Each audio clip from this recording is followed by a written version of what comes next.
Alright, welcome back to another video. I'll start with the review and end it off with my rankings and stuff, something that I liked. Episode 2, titled Loak, was the worst one yet. It starts out with a flashback to another one of Maya's ancestors, which I think is cool on paper, but in the moment, I don't really see the significance of it, and it gives me a lot of questions, like why is Maya the only one to have seen her ancestors out of her entire family? And what powers do they have exactly? And what purpose do they serve other than what I assume to be this big moment where Maya will get a flashback and then she'll whip out like a new move or something? I personally don't know. And then in present time, Maya enlists her cousin Biscuit's help in hijacking something from a train, and she plants a bomb in one of the cargo, which blows up in one of Fisk's warehouse. And now that I think about it, I'm not entirely sure why she does this. If her intention is to take over Fisk's empire, you don't need to blow up the products that you'll eventually be moving, you know? Sure, you could say that, like, it'll lessen his power and maybe give her leverage over him, but that also makes her a very easy target to come after. Then her uncle Henry confronts Maya because her actions will inevitably get someone hurt, which Maya doesn't really seem to take into consideration. Again, I do think she's not that close to Henry, but her sister is literally in town and her grandparents too, so that was a bad strategy on her part in my opinion. So yeah, this episode was kind of a miss for me. Some things escalated, but still haven't seen Fisk or reached the climax. Moving on to episode 3, titled Tuklo.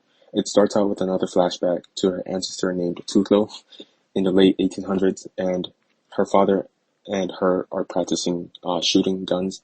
And a little bit of time after that, her father and her are involved in a shootout with local criminals, and her hands begin to glow.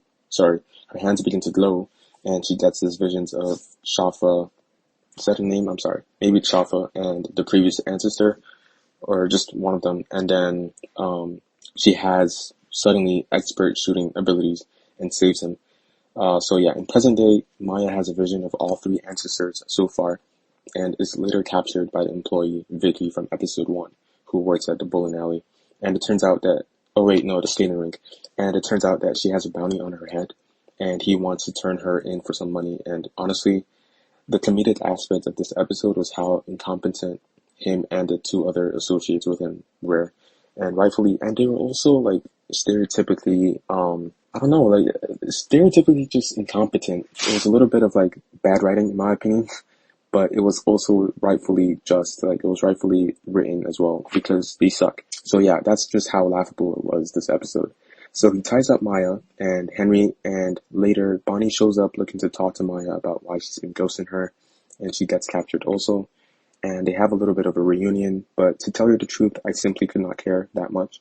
I haven't seen the character since the first episode, so the weight of just how much it hurt Bonnie couldn't be understood by me, because I don't know the character.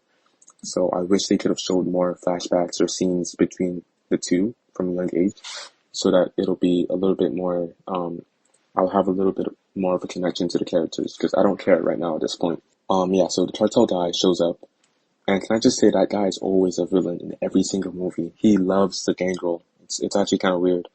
He's actually shown up in like every single movie that I've seen him in. He's a villain. Limitless, and then probably 2 other movies that I've watched, he's just a villain. It's crazy, but he plays it well though. So yeah, he shows up to collect Maya, and he kills Vicky, and Maya escapes and um, fights his men, and then, but ultimately gets captured, and Zane gets a mysterious call and lets him go, and that's how they get off that death sentence. And Maya later learns that Fisk is alive, and Henry promises to now help her. And when Maya returns home, she sees Fisk, and that's where it ends. So yeah, that was pretty much it. The acting was the same, but it felt a little bit stiff from Bonnie's actress, unfortunately. And the only thing that this episode had going for it was the alright fight scenes that were butchered by the constant edits and flashbacks to Maya's ancestors shooting a gun, which just took me out of it completely. Again, it depends on what power set they want Maya to have, but she has already shot guns before, and to my knowledge, her power is not given her expert marksmanship. That is all skill from when she trained. So there's no point in showing the ancestors as if they're doing something, because her only set of powers are photographic memory and maybe superhuman strength. At least that's what I'm led to believe. But yeah, that's it. So this whole like cutting back flashbacks to seeing her shooting guns properly in point blank range, as if Maya isn't already like a assassin of some sort. It's kind of just it took me out. It took me out of it. So yeah, as I said earlier, my ranking for the episode from best to worst is episode 3 is the best. Then it goes episode 1, and then episode 2. I just didn't really enjoy episode 2. And yeah, that's about it. Let me know down. Oh yes, can I just say I do really enjoy the intro for Echo. I think it's really different from the other MCU shows, and yeah, that's also one thing that I like about the show. But yeah, that's about it.